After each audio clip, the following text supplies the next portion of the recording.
Hello friends, आपका बहुत बहुत स्वागत करती हूँ आपके अपने channel legal help in Hindi में। दोस्तों, आज मैं आपके लिए एक सुप्रीम कोर्ट का बड़ा ही अहम और लेटेस्ट जजमेंट लेकर आई हूँ, जो कि बेटियों को पैतृक संपत्ति में हक के ऊपर है। वैसे तो सुप्रीम कोर्ट के बहुत से ऐसे जजमेंट हैं जो कि बेटियों का हक पिता की प्रॉपर्टी में देने की बात करते हैं, लेकिन आज का ये जजमेंट उन सभी में सबसे ज़्यादा अहम और सबसे ज़्यादा बड़ा है। जजमेंट की पीडीएफ कॉपी चाहिए तो नीचे आपको लिंक मिल जाएगा, वहां से आप इसे डाउनलोड कर सकते हैं और इसे पढ़ भी सकते हैं। वीडियो और जानकारी अच्छी लगे तो आप इसे लाइक कर दीजिए, शेयर करिए और चैनल को अभी तक सब्सक्राइब नहीं किया है तो वो भी कर दीजिए, ताकि जब भी मैं कोई नई वीडियो अपलोड करूँ तो आपको उसके नोटिफिकेशन मिलते रहें। दोस्तों, सुप्रीम कोर्ट की 3 जजों की बेंच ने मंगलवार को यानी कि 11 अगस्त 2020 को पैतृक संपत्ति में बेटियों के हक पर बड़ा फैसला दिया। इसके साथ ही पीठ ने यह भी कहा कि ये लैंगिक समानता हासिल करने की दिशा में एक बहुत बड़ा कदम भी है। इसमें यह कहा गया कि लैंगिक समानता का संवैधानिक लक्ष्य देर से ही सही लेकिन पा लेना होता है, और जो भी मतभेद हैं 2005 के संशोधन कानून की धारा 6 के जरिए खत्म कर दिया गया है।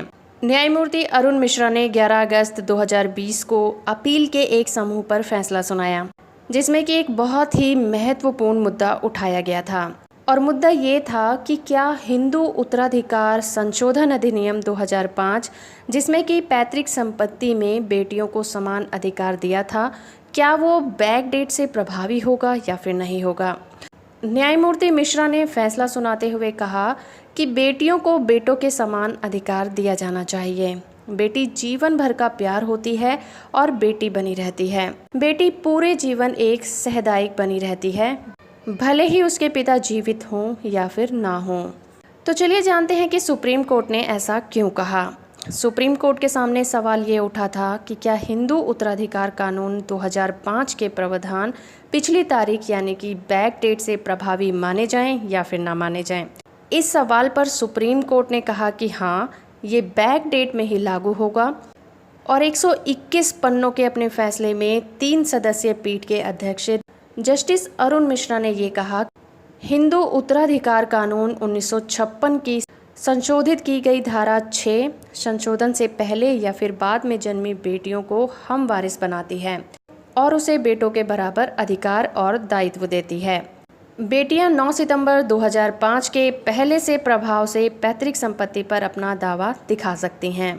अगर हम बात करें कि 9 सितंबर 2005 का जिक्र क्यों किया, तो हिंदू उत्तराधिकार संशोधन कानून 9 सितंबर 2005 को ही लागू हुआ था। वैसे तो हिंदू उत्तराधिकार कानून 1956 से ही अस्तित्व में था, जिसे कि 2005 में संशोधित किया गया, क्योंकि 2005 में संशोधित कानून में कहा गया था कि उसके लागू होने से पहले पिता की मृत्यु हो जाए तो बेटी का संपत्ति में अधिकार भी खत्म हो जाएगा। यानी कि अगर पिता संशोधित कानून लागू होने की तारीख यानी कि 9 सितंबर 2005 को जिंदा नहीं थे तो बेटी उनकी पैतृक संपत्ति से हिस्सा नहीं मांग सकती थी। सुप्रीम कोर्ट ने बेटी को पिता की पैतृक संपत्ति में 1956 से हकदार बनाकर 20 सितंबर 2004 की समय सीमा इस बात के लिए तैयार कर दी कि अगर इस तारीख तक पिता की पैतृक संपत्ति का निपटान हो गया तो बेटी उस पर सवाल नहीं उठा सकती है। मतलब 20 दिसंबर 2004 के बाद बची पैतृक संपत्ति पर ही बेटी का अधिकार होगा। उससे पहले संपत्ति अगर बेच दी गई है या फिर गिरवी रखी गई है या फिर दान में दे दी गई है तो बेटी उस पर सवाल नहीं उठा सकती है। दरअसल हिंदू उत्तराधिकार संशोधन कानून 2005 में ही इसका जिक्र किया गया है, जिसको कि सुप्रीम कोर्ट ने अपने फैसले में दोहराया। तो अब सवाल ये उठता है कि इस फैसले के बाद, इस ताज़ा जजमेंट के बाद, क्या बेटों का हक समान बरकरार रहेगा या फिर उस पर कोई असर पड़ने वाला है। तो सुप्रीम कोर्ट की तरफ से ये बिल्कुल साफ कर दिया गया है कि ये जजमेंट सिर्फ बेटियों के अधिकार को सुरक्षित करने के लिए दिया जा रहा है, ना कि बेटों के या फिर किसी और रिश्तेदार के अधिकार को कम करने के लिए। तो जिस तरह से पहले रिश्तेदारों के या फिर बेटों के अधिकार हुआ करते थे वो वैसे ही बरकरार रहेंगे। इस जजमेंट का उनके अधिकारों पर कोई प्रतिकूल प्रभाव नहीं पड़ेगा। तो एक सबसे बड़ा सवाल ये भी उठता है कि क्या बेटी की मृत्यु हो जाए तो उसके बच्चे नाना की संपत्ति में हिस्सा मांग सकते हैं या फिर नहीं।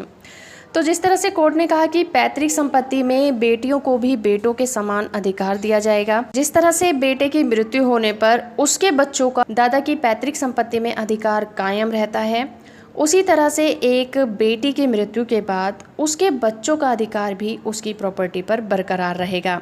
यानी कि अगर बच्चे चाहें तो अपने नाना की प्रॉपर्टी में हिस्सेदारी के लिए दावा कर सकते हैं। तो आखिर में हम थोड़ा सा समझ लेते हैं कि पैतृक संपत्ति होती क्या है। पैतृक संपत्ति में ऊपर की 3 पीढ़ियां शामिल होती हैं, यानी पिता को उनके पिता यानी कि दादा और दादा को उनके पिता यानी कि परदादा से मिली संपत्ति हमारी पैतृक संपत्ति होती है। पैतृक संपत्ति में पिता द्वारा अपनी कमाई से अर्जित संपत्ति शामिल नहीं की जाती है, इसलिए उस पर पिता का पूरा हक रहता है कि वो अपनी अर्जित संपत्ति का बंटवारा किस तरह से करेगा। पिता चाहे तो अपनी अर्जित संपत्ति में बेटी या बेटे को हिस्सा नहीं दे सकता, या फिर कम दे सकता है, या फिर ज़्यादा दे सकता है, या फिर बराबर भी बांट सकता है। अगर पिता की मृत्यु बिना वसीयतनामा लिखे ही हो जाती है तो फिर बेटी का पिता की अर्जित संपत्ति में भी बराबर की हिस्सेदारी हो जाती है।